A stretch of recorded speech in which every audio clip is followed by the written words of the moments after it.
The Gospel of Mark, Chapter 1. The beginning of the good news of Yeshua the Messiah, the Son of God.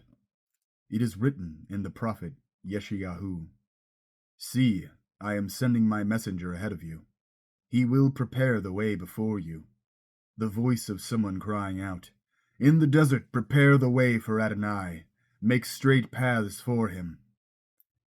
So it was that Yochanan the Immerser appeared in the desert, proclaiming an immersion involving turning to God from sin in order to be forgiven.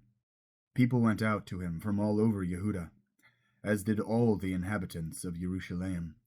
Confessing their sins, they were immersed by him in the Yarden river.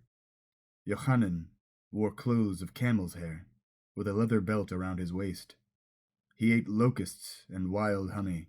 He proclaimed, "After me is coming someone who is more powerful than I.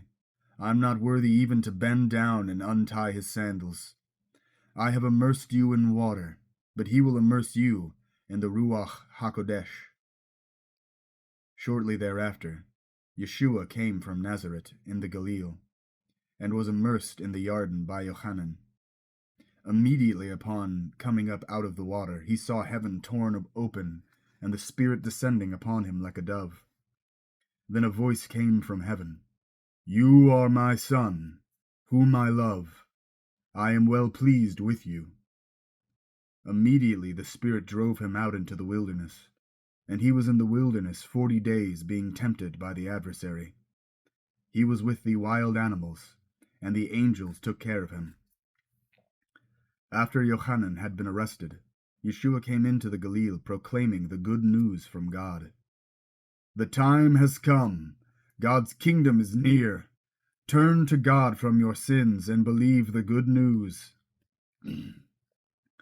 As he walked beside Lake Kinneret, he saw Shim'on and Andrew, Shimon's brother, casting a net into the lake, for they were fishermen. Yeshua said to them, "Come, follow me, and I will make you into fishers for men." At once they left their nets and followed him. Going on a little farther, he saw Yaakov ben Zavdai and Yochanan his brother in their boat, repairing their nets. Immediately he called them, and they left their father Zavdai in the boat with the hired men, and went after Yeshua. They entered Capernaum, and on Shabbat Yeshua went into the synagogue and began teaching. They were amazed at the way he taught, for he did not instruct them like the Torah teachers, but as one who had authority himself. In their synagogue just then was a man with an unclean spirit in him, who shouted, "What do you want with us, Yeshua from Natzeret? Have you come to destroy us? I know who you are, the Holy One of God." But Yeshua rebuked the unclean spirit. "Be quiet and come out of him." Throwing the man into a convulsion, it gave a loud shriek and came out of him. They were all so astounded that they began asking each other, "What is this?" A new teaching, one with authority behind it. He gives orders even to the unclean spirits, and they obey him. And the news about him spread quickly through the whole region of the Galil.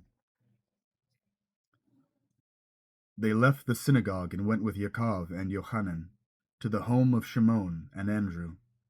Shimon's mother-in-law was lying sick with a fever, and they told Yeshua about her.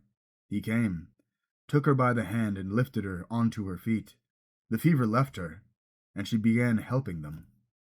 That evening after sundown they brought to Yeshua all who were ill or held in the power of demons, and the whole town came crowding around the door. He healed many who were ill with various diseases, and expelled many demons, but he did not allow the demons to speak, because they knew who he was. Very early in the morning, while it was still dark, Yeshua got up, left, went away to a lonely spot, and stayed there praying. But Shimon and those with him went after him. And when they found him, they said, "Everybody's looking for you." He answered, "Let's go somewhere else, to the other villages around here. I have to proclaim the message there too. In fact, this is why I came out."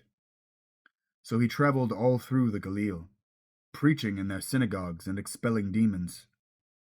A man afflicted with tzara'at came to Yeshua and begged him on his knees, "If you are willing, you can make me clean." Moved with pity, Yeshua reached out his hand, touched him, and said to him, "I am willing, be cleansed." Instantly the tzara'at left him, and he was cleansed. Yeshua sent him away with this stern warning: "See to it that you tell no one. Instead, as a testimony to the people, go and let the cohen examine you, and offer for your cleansing what Moshe commanded."